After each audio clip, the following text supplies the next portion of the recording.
It seems like everyone is now in the business of suggesting different safety tips and hacks that are supposedly going to make our lives easier or at the very least make a few tedious tasks just a little less tedious. Motorcycles are no exception. There is a confusing mashup of myths, lies, and half-truths to wade through before you actually find your way to anything useful in some way, shape or form, with most of those still suggesting you buy some random product. Some of us have only been riding for a little while and have not had the opportunity to learn or discover the most useful tips and might easily confuse good marketing for good advice. So here's a few of the most relevant tips that won't necessarily cost all that much to put into practice and might well come in handy one day.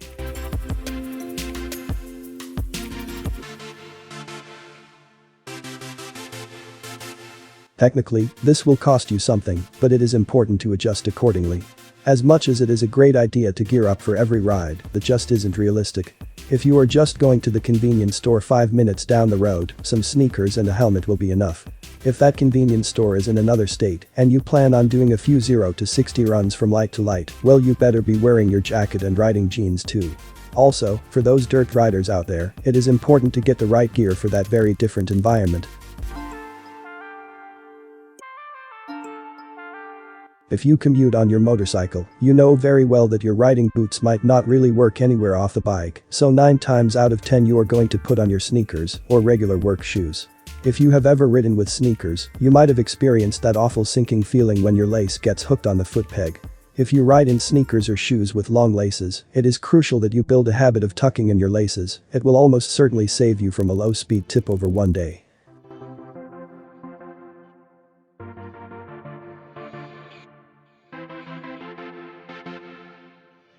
Most experienced riders will cover their brakes in preparation for the inevitable. While riding in an unfamiliar or poorly lit road, it can at least mitigate panic braking to some extent. You can take it a step further and actually preload the brakes. If you hold them to the point just before they bite, this can eliminate panic braking altogether. It is important not to hold it too tight though, or you might end up increasing the wear on your brake pads.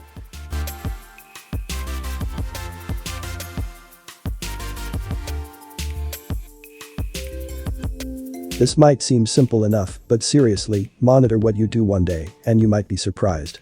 Most people alternate and some will even use the right foot consistently, which in this case is actually the wrong foot.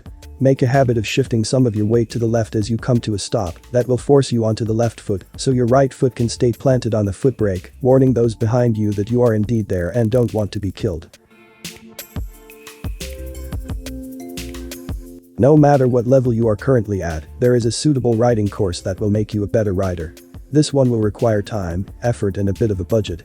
It is worth it though, giving you access to seasoned professionals as well as racers in most cases.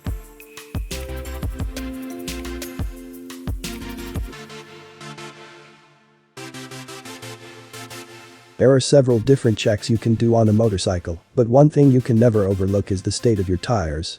That should be part of any list. Depending on the weather you ride in, there will be a few variables, but other essentials include the state of your chain, if you have one, oil level and coolant level. Most bikes have a fuel gauge, but if yours doesn't work, then add that to your list.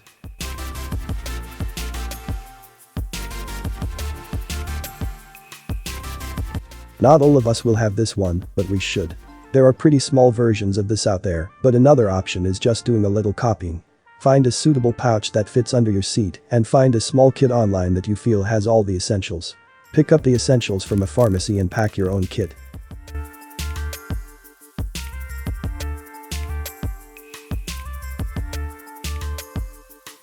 On a motorcycle, visibility is crucial. Even during the day, people in cars will usually anticipate seeing a car and all too often overlook anything smaller. A black helmet and a black bike might look cool, but the combination does nothing for visibility. At the very least, choose a bright white helmet. If you buy a rain suit, make sure it is reflective.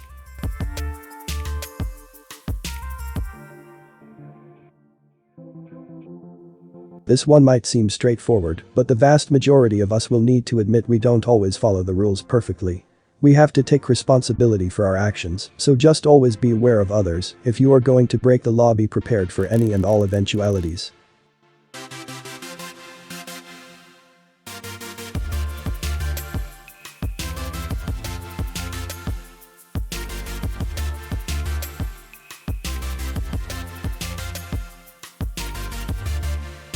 Even the most experienced riders might find this technique counterintuitive. We see guys doing it on dirt, but on the street leaning into a corner just makes more logical sense and is certainly more fun. However, most corners on the street are actually low-speed corners, so counter-leaning is technically more effective, and if you practice it, you will notice how much quicker you are able to shift your weight in an emergency situation.